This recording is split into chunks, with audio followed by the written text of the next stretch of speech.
Cal Poly looking for their first back-to-back wins of the season, and they'll have home court advantage for it tonight as they host a familiar opponent. Good evening and welcome to Mustang Game Day. I'm Brian Trong. And I'm Sydney Finkel. Cal Poly taking on the University of Hawaii tonight inside Mott Athletic Center. It will be their first repeat matchup so far this season. Cal Poly played Hawaii last month on January 16th on the island and unfortunately fell short by just a few points. We're happy to have you with us for another edition of Mustang Game Day. Let's go ahead and take a look at some of the highlights from the Mustangs' win over Long Beach State on Wednesday. Starting things off for the Mustangs is Tuka Yakola, scoring the first 2 points for Cal Poly. Jamal Smith goes on with a spin move and gets the layup for the Mustangs. And then it's Jamal Smith again with a strong defense to Junior Ballard driving down the lane to add another 2 points. And none other than Yakola again working the down low with a quick layup. Job Alexander's up next, adding another 2 points to the scoreboard for the Mustangs. Then it's Keith Smith here, point guard Keith Smith running the court with a quick layup for another 2. And Colby Rogers with the step-back jumper for the Mustangs. And then it's Junior Ballard again with another layup, and he gets the and one. And Ballard closes the half with a quick step-back jumper. And into the second half we go. Jamal Smith starting it off for the Mustangs. And here's Mark Crow on the wing with 3 points from the corner. And Keith Smith, the point guard, driving down the lane for another layup. And Ballard again with another 3 points from the outside as Tuka Yakola jumps in there to score a layup, and we'll have quite a few more shots from him here. Here's a dunk as he brings that one down. And another offensive rebound. He holds on to it. And another layup hooking that one over. And Ballard with a circus shot as the shot clock is expiring, he gets another 3. And Keith Smith again, open floor for the dunk. He puts it down to win it for the Mustangs. Cal Poly taking the win that night, 92-75. And let's go ahead and take a look at what guests we're going to have on set with us tonight. Yep, obviously always exciting to have these guys on so we can talk to them.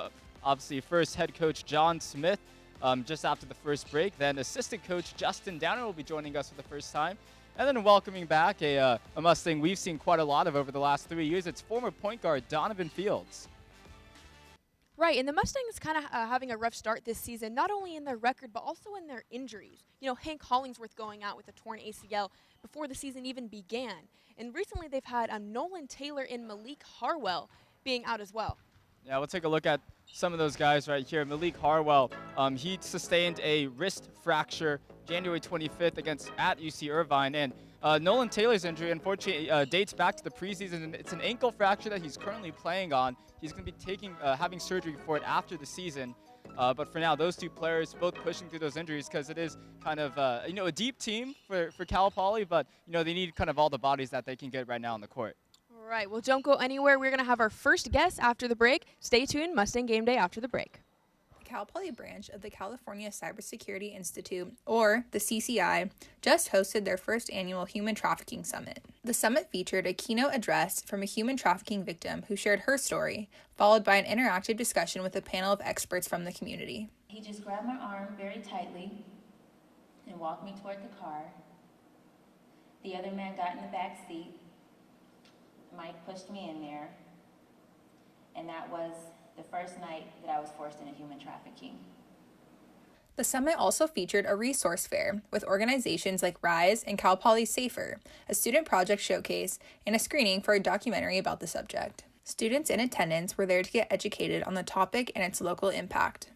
I'm hoping to learn about the dangers that women go through sex trafficking and kind of the child trafficking and the underlying things that I don't know, because I don't know a lot about this stuff, so it's good to be informed. The summit aimed to raise awareness on how to combat human trafficking taking place in our own community. Low County specifically, it's caught between two really big cities where there's a lot of human trafficking going on, and this is kind of an area where a lot of people are are moving through. So it happens, and a lot of people don't know it happens in SLO County. The CCI will continue towards rescuing human trafficking victims along with spreading awareness of the ongoing issue. I think whether we like to acknowledge it or not, sex trafficking is a huge problem in our community, and I just think that things like this help us to bring awareness to the issue, and I think that most of us should be going to these type of things. For Mustang News, I'm Cameron Ramirez.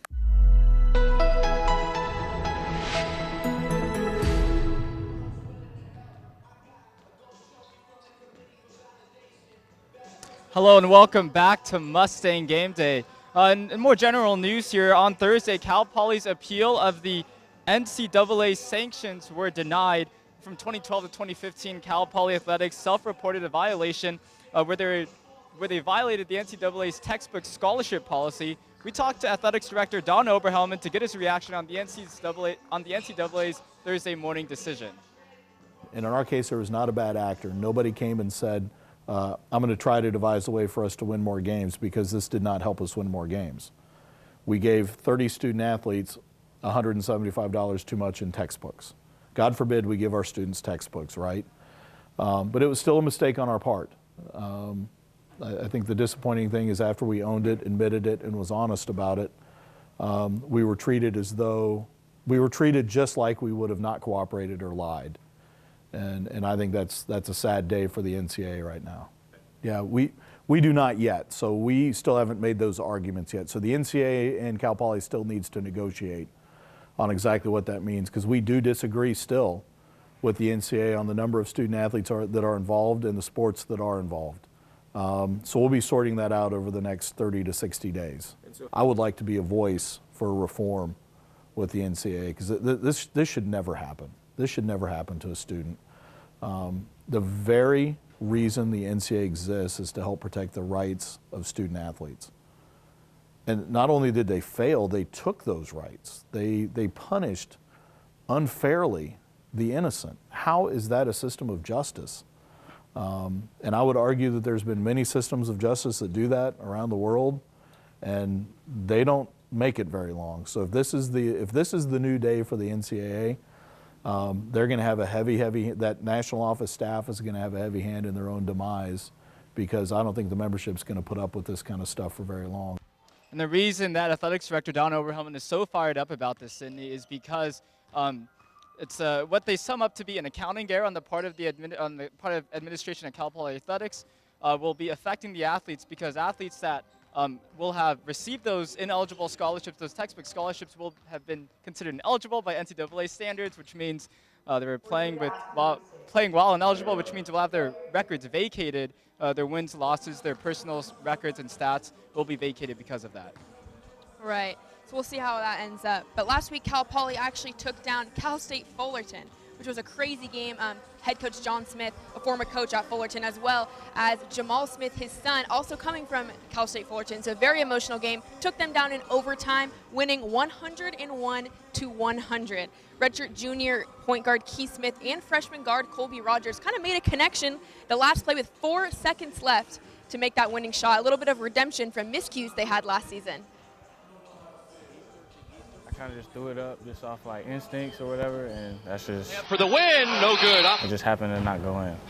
Under 10 seconds to play, and it is thrown out of bounds. I was just like Kobe at the time. I thought it was like a big play, kind of lost us the game, but I just kept telling myself like a lot of things happen. Just gotta get the pass on the money next time. Bad things are gonna happen, but you can't let it define you. You got to respond the right way, and they responded the right way. Oh boy, this is a tough one. If a shot doesn't fall at the buzzer here. They get Colby on the floor. I went up and caught it. I didn't know how much time I had left on the clock, and I kind of just threw something up. Got to go somewhere with it. Baseball pass to the front court. Rogers catches. Layup for the win. You can always point to other things that as a reason why you lost the game, but that's just the last play in your head, so you kind of think like, man, I lost the game for my team. I told him to keep his head up. I said, you're going to have another opportunity, is exactly what I said to him. Bugs off the Hezzy.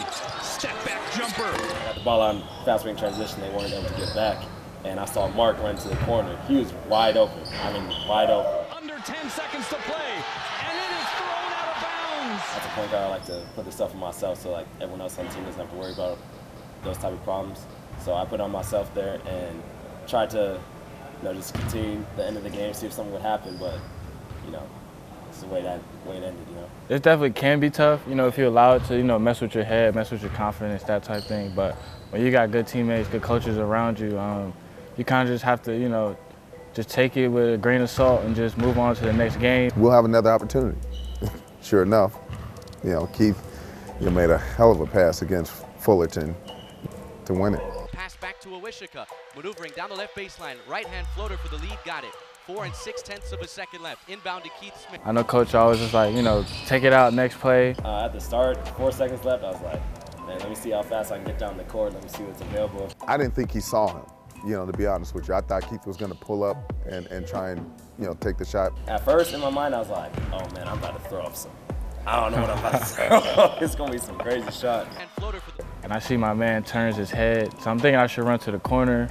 But I'm like, nah, I'm gonna just cut to the basket. Maybe Keith see me. There's a small window right there. If I take the opportunity, we're just gonna ride with it. 40 comes with 2, skipped it. Kobe Rogers in the buzzer. He got it. 4/10 of a second left.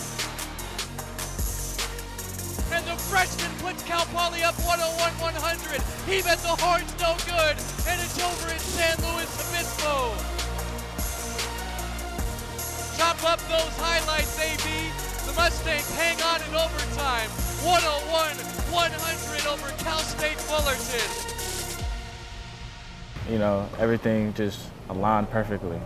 And him going to the hoop like that, that's almost like an easy pass for me to make, and easier shot for him to make. It's about maturity. It's about a process of them, trusting each other and believing in what we're doing and bonding as teammates and not letting a bad moment define them. You never back down from those moments. You always try to even get more of those type moments. Focus on the next play, and within those 4 little seconds, we had a game-winning layup.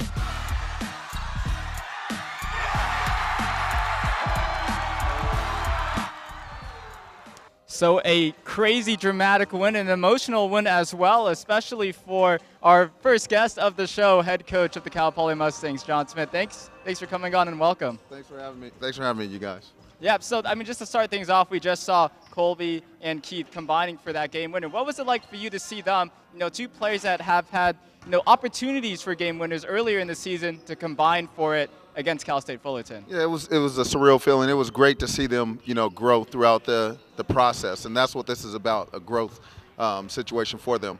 Both of them had opportunities to win games early in the year, and they've learned from it and came through the second time around. So it was great to see them have that type of success. All right, and moving on to the Hawaii game last month on the 16th, you guys fell short with just the final few seconds left in the game. What kind of happened out there in the 4th quarter? You guys came back from, I believe, a 16-point deficit with only 15 minutes to play. Then in the final seconds, there was a mismatch, maybe a miscommunication. What kind of happened out there in the 4th quarter? Well, in the second half, we really had to go to a different lineup. We went smaller and tried to get to how we're playing now, which we've been trying to do is play faster. And that pace helped us, take control of the game and get us back into the game, and just fell short a little bit, down the stretch. But we have to do a better job of shoring up the rebounds and the turnovers in this game. So we'll see what happens. So you talked a little bit about how you maybe kind of made some roster adjustments there and who was on the court. Are you going into tonight's game with kind of the same mindset? Are you kind of starting fresh, home court, maybe starting with your original lineup? We have found a lineup that works for us right now, and that we're staying with it. And it's, with Mark Crow at the 4 spot, and, it allows us to play faster. So we're pretty much going to stay with that. Yeah, and Hawaii, it's your first repeat opponent of the season. How does that change your preparation for this game? Say that again. I didn't hear you. It's your first repeat opponent of the season. Oh, yeah, How does that change your preparation for this game? We take notes from the first game and really try and make sure that we make the corrections of the mistakes that we made from the first game. So the last 2 days of prep have been all about, the things that we didn't do correctly the first game and try and do them well this game, and then watch their last 2 or 3 games and see how they're playing differently. And they're playing a little bit different, so we have to be prepared for that. But the main thing is just rebounding and taking care of the ball with this team. If we could do that, then we can get out and run and get those possessions up and have some fun in here like we have been having. So all of this team's wins have come here inside Mott Athletic Center. So what is it about playing on the road that really hasn't been clicking on the court for the team? Well, we've been talking about that a lot. You know, it's hard to get a win, period, Division I. And to win on the road is even tougher. So you have to have a better sense of cohesion, sense of urgency on every single play. And, you know, sometimes things don't go your way on the road, and, you know, it's taken us a while to bounce back from adversity. And, you know, the guys are learning. It's a process, like I've been saying all year long, but we're getting closer to that. Yeah, and we're at the midpoint of the Big West Conference schedule right now. So just what's kind of your feeling about where you are at right now with the team halfway through the Big West Conference season? Once again, everything that we do is 1 week at a time. You know, with the Big West, you just have to take it in increments. You try and win your first game in the week and give yourself a chance to win the second game in the week. And if you do that, then you'll see yourself in the middle of the pack and where you need to be come tournament time. So moving on to your individual players, Tuka Yakula is one of our key players for tonight's game. What have you kind of been seeing out there in the court? How have you seen him improve from the first game to where he's at now? His confidence. You know, Tuka's always been skilled. Last year, you know, when I was at Fullerton, he was on my scouting report. I said, wow, this freshman can really score over his left shoulder, his right shoulder with his left hand, his right hand. He's very skilled. But he didn't believe in that. You know, he didn't believe how skilled he was. So every day I try and talk to him about how talented he is, and we try and go into him as much as possible to show him, you know, how much we need him to be an inside presence. And now he's starting to see it, and he's starting to get more confident, and it's opening up the floor for the likes of Junior Ballard and, you know, Kobe Rogers and other guards. We're going to be having former Cal Poly point guard Donovan Fields on the show later today. And I believe Jamal Johnson is also in town as well, a former Cal Poly player. Have you had a chance to talk to them, and just what is it like to have those alumni come into town and help support the team? Oh, it's awesome. You know, going against Donovan the last 3 years when I was at Fullerton you know, I came to become a big fan of his as an opposing coach, you know, and normally you don't want to do that. But he's been great with our guys. He's been great with you know, coming back. He was part of the scout team for us the last couple of days. He practiced with us, so it was awesome. All right, well, thank you so much for coming on set with us, Coach. We really always appreciate you having here. Thank you, guys. Appreciate y'all. Don't go anywhere. We'll have more Mustang Game Day after the break. When Cameron Lilly started his garden freshman year, it was hidden behind the Yosemite residence halls. We started a kind of a legal garden behind the dorms our freshman year. And then, so we were just growing like lettuce. We just had like a couple of beds like behind our Yosemite dorm. But now the club has a fully functioning garden with 75 members. After freshman year, we wanted to keep the garden going, so I decided to make a club out of it. We were able to put all of our energy up here now, and it's been pretty amazing what we've been able to do recently. Peaches, plums, nectarines, and apple trees, all of which the garden club currently grows in the 2-acre student experimental farm. The club emphasizes regenerative and sustainable agriculture techniques. I feel like Garden Club, they focus a lot on using the things that we already have and how plants work together to be more productive. Club meetings range from activities such as weeding to harvesting herbs for tea. There's a lot of different stuff to do at any given moment. Recently, the club has been focusing on a composting program with the local San Luis Obispo community. So we're going to try and expand it. We're going to try and get an official system going where we're able to collect it or do something like that, but that is currently in the works. So the student experimental garden provides a relaxing location for the garden club participants. I just like being outside. It just gets me away from studying and just being indoors and just I don't know, working with the ground. I think is really cool. And Lily's message to newcomers: anybody can garden. Anyone, it's a lot easier than people think. Lauren Brown, Mustang News.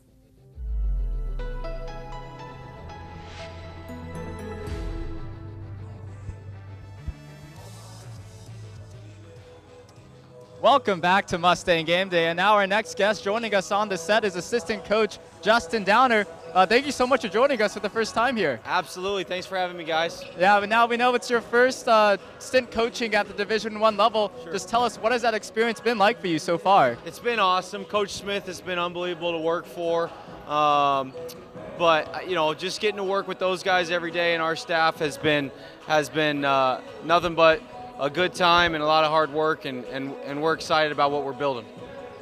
Right, so Hawaii being actually the first repeat matchup so far in the Big West Conference for you guys. What have you guys been working on in practice so far to prepare for this matchup?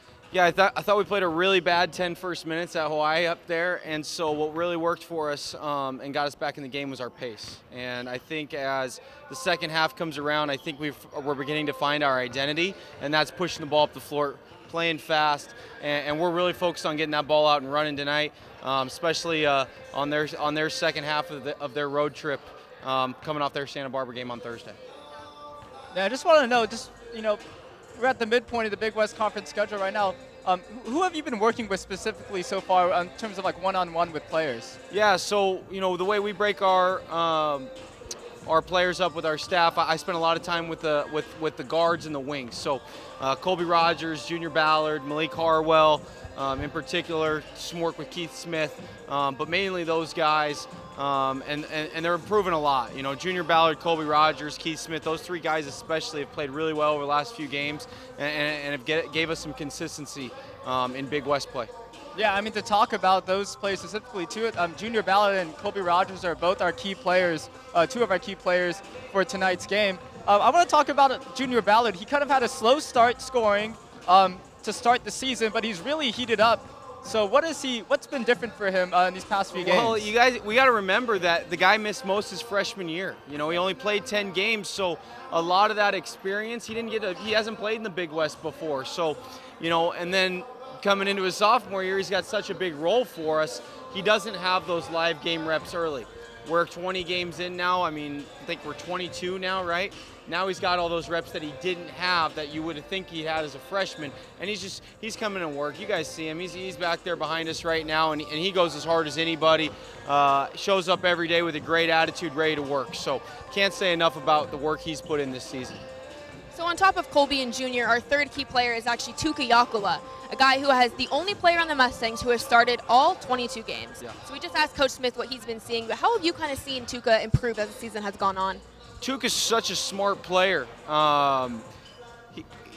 He's the first one to know the scout. He's the first one to know the adjustment. He talked, and just becoming that anchor for us, I think we've depended on him for a lot of leadership opportunities, and when you've never led in that position at the college level, you go through some ups and downs like he did early in the season. So he's finally hitting that. He knows who he is. He knows where his shots are coming from, and I think that's been key, right? Coach Smith's first year, so none of these guys, Tuka can be a sophomore all he wants, but he's never played for Coach Smith, so he doesn't know where his shots are coming from. 20 games in, he knows exactly where his touches are coming from, and he's taking advantage of them.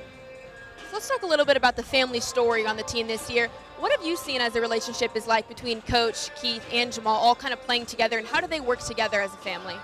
Well, what's been great about it is it's the point guard position, right? So in your point guard, you want a leader, you want your coach on the floor. How much easier can it be than when it's your uncle and your father, So there's no miscommunication from the head coach to the point guard.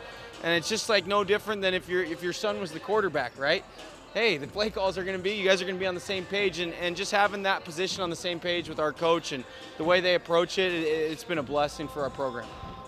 We've talked to the players. They've described you as a big energy guy for the team. Just where do you see your role in the team? Beyond coaching, what do you bring to the coaching staff and to the team, and how do you feel like you've been fitting in? I feel like I fit in well. Coach Smith did a great job assembling our staff. Coach Tension brings so much experience to our staff. He's worked with so many big-time players and coached a lot of really good players over his career and had a lot of success. Coach Hansen, he did so many great things as a player here, and then knowing those guys coming back. But for me, I just try and bring the same energy every day. I try and be the same guy every day, and see if I can be that every day for our guys. All right, and just your final thoughts here. Last question, your final thoughts heading into this Hawaii matchup. Yeah, we're excited. I don't know when was the last time some of our guys we're in a position where we get to move up the standings like we do tonight. We're ready for the challenge and, playing the next, I think at one point we were 5-7. I think we got 3 of our next 5 at home. So we're really excited about that opportunity and to keep moving up these rankings one day at a time. Well, Coach, thank you so much for joining us here on set. Thank you guys for having me. Yep, of course. And now we're going to transition over to talk about one of our key players, Tuka Yakula. We just talked to Coach Danner about him a bit, and we're going to see a bit about how he's put together, he's heated up so far. And let's see a bit more about the Big Fin.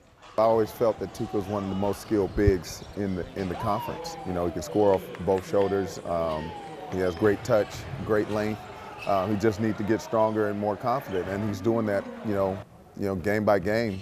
And we're fortunate to have him for 2.5 more years. You know, he's going to be a force to be reckoned with in this conference. I mean, it's a team sport, so if there's 4 players doing their job and one slacking off, it's always going to end up badly. I feel like just kind of finding your own slot on defense and then just getting energy out of it really helps. And when you kind of find those spots where you can maybe get a block and that way get your, well, both team energy and your personal energy up, and then you can get the ball rolling. Well, I think he's one of the most selfless players I've ever been around as a coach and as a player. He is so team-orientated. And when he scores, I don't think anyone's happier for him than our entire bench. So it's a testament to who he is, his character, and he's awesome to coach.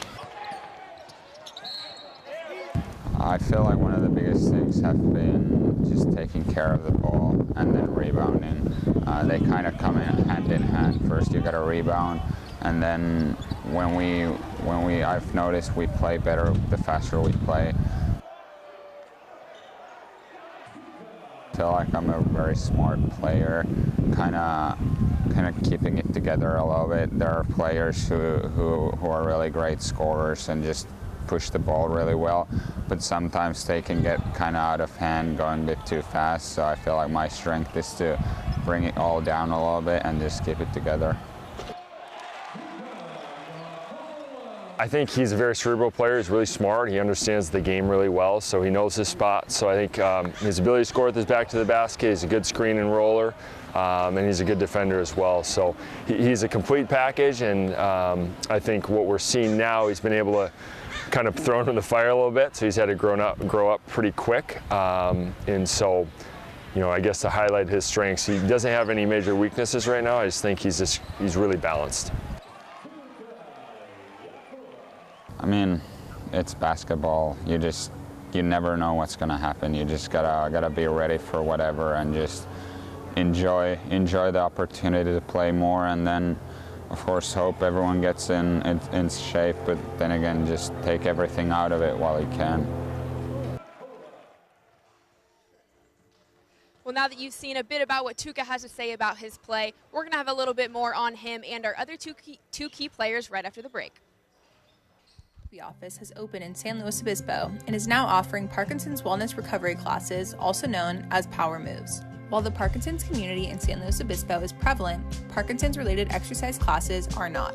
Physical therapist and Power Moves instructor Kristen Carlos explains the lack of accessibility in the San Luis Obispo area. There were a few classes that were offered, but maybe like once a month or once quarterly. And really people with Parkinson's disease need to have consistent exercise. So we decided to make it a twice-weekly class so that there was always an opportunity. Many of the movements are focused on helping patients better perform tasks such as getting off the floor and rolling over in bed. So Power Moves are a series of exercises geared towards helping people with Parkinson's disease. And basically the idea behind the class is to increase amplitude of movement, get them some exercise with some intensity, which helps slow the progression of Parkinson's disease, as well as give them kind of a support group and something that they can participate in on a regular basis. As someone who has Parkinson's, William Gayhafer has been attending these classes since the beginning and credits the weekly consistency to his improved gait and balance. It helped me with my freezing of gait. It helped me with my turning.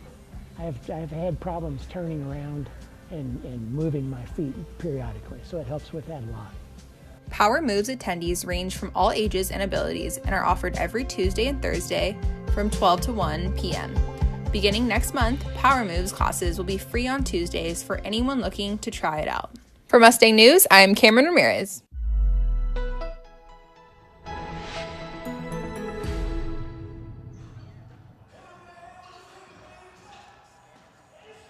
Welcome back to Mustang Game Day, and now, as I said before, we're going to dive into our key players for tonight's matchup for the Mustangs. Up first, we have none other than Tuka Yakula. Standing tall at 6'10", 240 pounds, the sophomore forward from Finland. Yeah, he's the only Mustang to have started in all 22 games this season, and he is heating up right now. One of the few bigs that the Mustangs have on their roster, and as we said, he's heating up double-digit scoring games in his last 2 games. So, we're really kind of seeing come into his own, and as both Coach Downer said and Coach Hansen, and as we learned in the video package about him, he's kind of growing in confidence. He's only a sophomore, but his confidence is growing.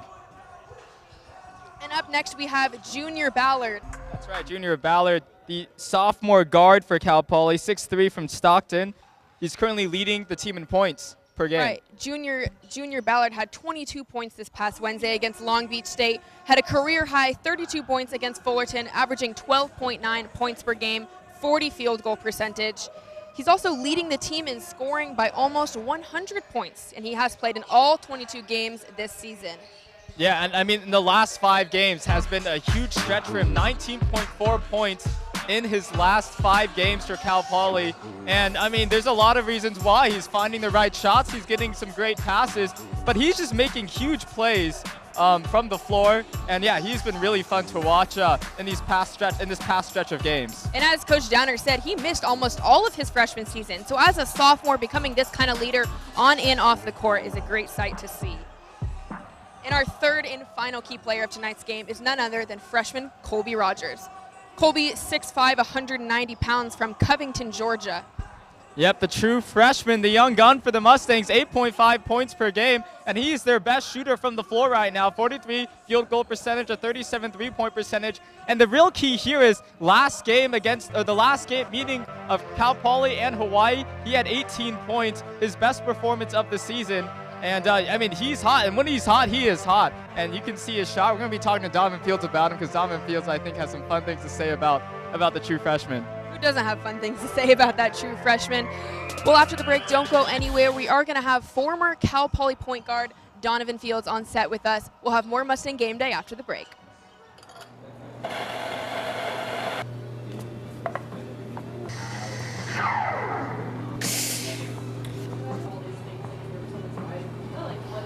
We started off as a mobile coffee catering company, serving weddings and markets and those types of events. And it's our slow season right now, so we are doing a pop-up coffee shop on the corner of Monterey and Toro Street.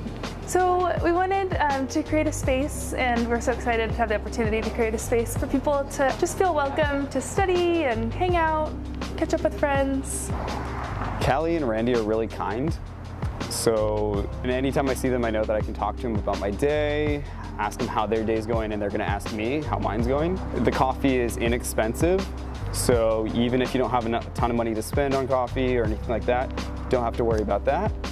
And it's just a great spot, honestly. So we carry some coffee roasters that you won't find in this part of California or maybe all over California. We carry Say Coffee. They're from Brooklyn, New York. We also carry Little Wolf Coffee from Massachusetts. Part of the whole idea was to bring coffee that wasn't from here. I think that coffee shops sometimes lose their touch of when they get really crowded or when they're like a place for club meetings or vice versa. Like they just lose, I think, what coffee shops are usually intended for. And I think this is a really nice spot because everyone will just ask you how your day is going. You'll just talk to random people here. There's always beautiful dogs that are always friendly. And it's just a really nice energy and a really nice place to be, especially when you're dealing with schoolwork.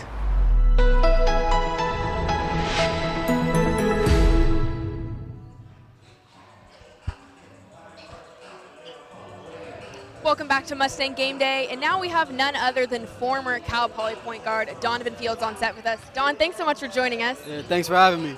So after graduating last spring, what have you been up to since then? Pretty much day to day, just training, trying to stay ready, keep my body in shape, run all my miles that I have to do, and stay in the weight room to keep my body strong and stuff like that, and just really just be patient, just wait for the next opportunity to come. All right, so looking at this Cal Poly team, I know you've been to a few games. Just what's your impression of the team and what John Smith has been able to do in his first year as head coach?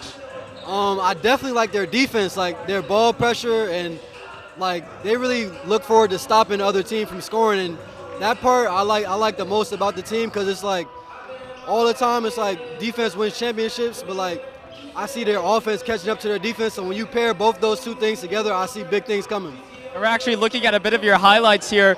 Playing against Hawaii was a very personal affair for you, we believe. So can you just tell us about what was it about Hawaii that brought out the best in your game? You know, I don't know what it is about just playing down in Hawaii, like just being on that island and against their fans. Like it's almost like you against the world, and like they make you feel that on the court. I mean, some guys may talk a little smack or whatever here and there. So we played them here at Ma. It was always a game that I wanted to win. So what has it been like for you, kind of, sitting on the sideline and seeing players like Keith Smith fill your role at point guard? What have you kind of been seeing from him on the court this season? You know, I'm definitely seeing a lot of growth. Like, I see he's starting to shoot the ball more, having a little bit more confidence in his offensive game. And, like, I played against him every single day in practice. So, like, I actually, like, personally know how good he is. So I definitely see his impact growing as the season goes on and even into next year. What are some things, since I know you have been in SLO for a couple of days now, what are some things you can kind of talk into the team about, maybe about their on-court appearance or maybe about their off-court appearance? You know, it's like I said, I mean, they've been building momentum these last few games, and I think they're like 3-0 in Mott right now, so they've been doing well at home, and just to stay confident at all times, no matter how much they're down or how many shots they might miss, because at the end of the day, like, it doesn't matter as long as you get the W. And going off what you just said, they are 3-0 inside Mott Athletic Center, and you have played here as well. What is it like inside Mott? What does Mott Magic mean to you? Man, it's everything. It's like, in Mott, it's like the craziest things might happen. Like, regardless of how much time is left on that clock, you know, like, we've had times where teams have come back and we've ended up winning, or times where we've been down like 20 points. We played UCSB, I think, about 2 years ago. And it's just like one of those feelings, it's like you just feel like you can never lose. You almost feel invincible. Yeah, and to talk about more about this team, to talk about some of these players who you've been watching a lot of and now I've been talking to a bit, just who are some guys that you're excited to watch tonight? You know, I'm really excited about everybody, but I'll definitely say like Junior Ballard, like that's like my little brother, like, so I seen him taking that scoring role after I was going from me and Sella taking the scoring role, so he's had a big impact. Kobe Rogers being a freshman, you know, Jamal Smith coming from Fullerton after 1 year changing the view of everything, then Keith Smith after a year of sitting out, Nolan Taylor, everybody that's been playing, all the new guys and stuff, like everybody stepped up well. Even Mark Crow, like he's been here four years now, going on 5, I think. He's a red shirt, so everybody on the team I've been excited about because I've seen some type of growth in them this year. Yeah, we've talked a bit about Kobe Rogers before. Can you just tell us, how would you describe his shot? Yo, it's like you play in 2K, it's like one of those things, like you're choosing a shot. It's like that shot form is a form everybody wants. Like when you're like trying to learn how to shoot growing up, like that's the form that they teach you how to shoot. Like he got like to me, it's almost a perfect looking jump shot, in my opinion. And I know since graduating, you actually have started your own business with another former Cal Poly guard, Victor Joseph. I know you guys are close friends. Price is Up. Can you tell me a little bit about that? So Price is Up basically is like one of those things is to have confidence in yourself and to never settle for anything less than what you deserve and to just keep striving and keep working hard for everything that you want. And I mean, right now we're trying to get it off the ground really. So we're just really focusing on getting the brand out there, getting the reach and stuff like that. And we actually have a drop coming up soon. We got some visuals that we're gonna have doing and a few photo shoots. So with that thing, it's like a lot of things are in the works. So it's just something that we're gonna have to wait to see. We know you've been to a few of these home games earlier this season, but to be back inside Mott for a matchup versus Hawaii, you said it's a bit weird to watch the game from the sidelines. How weird is it going to be to watch a Cal Poly versus Hawaii game, a big matchup from the sidelines? Man, like this, just the experience in other games. I know this game, it feels like I'm actually in it. Like I want this game more than any game because it's just like that Hawaii rivalry. Like I feel like that I've had with them over the years. This is like a game that I always want to see Cal Poly come on top. All right, Don. Well, thanks so much for joining us on set. We really appreciate it. Yeah, thanks for having me. All right, well, don't go anywhere. We'll have more Mustang Game Day after the break. With the aim to paint the city in blue, members of San Luis Obispo County gathered to address the issues most pressing to them. Not enough housing, increasing homelessness, and threats to our environment. The third annual Democratic Convention featured new candidates running for SLO County. Right now we have some really crucial elections coming up, especially locally. We have Ellen Bayrow, who is challenging a Trump Republican and climate denier. I'm a Democrat, And I think that having more democratic values on the Board of Supervisors will lead us to a better future. With a goal to inspire, empower, and mobilize. My tagline is smart, honest leadership, and I think we need more of that. Other candidates at the convention ran to keep their place. I'm so honored to be introducing my boss, Adam Hill. It's really important to keep his seat safe. He's been an amazing advocate for housing, for the environment, and for students. Focusing on the future of the youth. Young people in college have the most to look forward to and also the most to fear. I was hoping to become a little bit more well-informed in issues that I didn't know as much about. With diverse backgrounds. 36 years ago, I was one of the first 3 openly gay mayors in the United States. The Democratic Party could agree on one thing. We cannot afford 4 more years of inaction. We are just getting further and further behind. The time for change is now. So make sure to get out, vote, register. Sydney Brandt, Mustang News.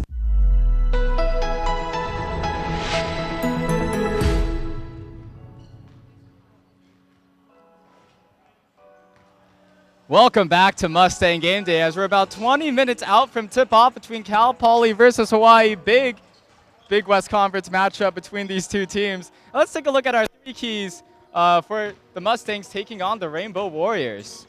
So our first key here, limit turnovers. It's been a bit of an issue for Cal Poly.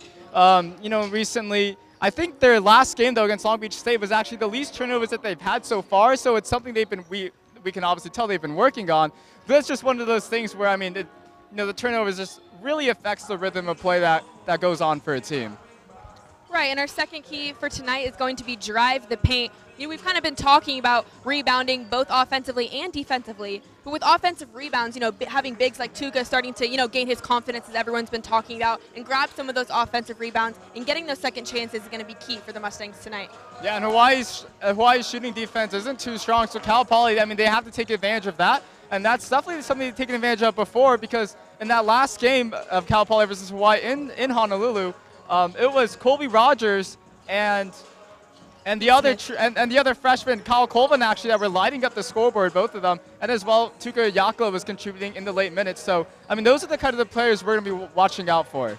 And our third and final key for tonight is harness the home energy. Something we talk about every show and every guest always has to say is Mott Magic really is something special. Donovan Fields, a former player here who has experienced Mott Magic himself, you really never know what could happen. Being down by 20, being down by however many points, if you're playing here inside Mott, the energy can bring you to a victory. Yeah, and it's extremely relevant for this game, especially because Cal Poly, their only wins this season, 6 wins this season have come inside this building. They're 6-16 overall, 6-3 at home. Meanwhile, Hawaii, they're actually 1-4 on the road. They just lost to UC Santa Barbara on Thursday night in Santa Barbara to drop a 4-game winning streak, and you can see it in the standings right here. Hawaii up at the top in second, Cal Poly in a 2-way tie for 7th and 8th place. Right, and as Coach Donner was saying a little bit earlier when we had him on set, we are catching Hawaii on the end, the second game of their road trip. The players are tired, they're not accustomed maybe to this time zone, so it's something definitely to take advantage of, and then not to mention adding Mott Magic on top of that. Yeah, and Cal Poly played on Wednesday against Long Beach State, and they took care of that team pretty quickly as well, so I'm sure they've had a good amount of rest staying here, and Mott, I'm sure it might have been a bit difficult because of midterm season maybe, but they've had their rest, and now they'll be hosting the Rainbow Warriors. Right, and that's all we have for you for Mustang Game Day. Thanks so much for tuning in with us. I'm Sydney Finkel. And I'm Brian Trong. We'll see you next time.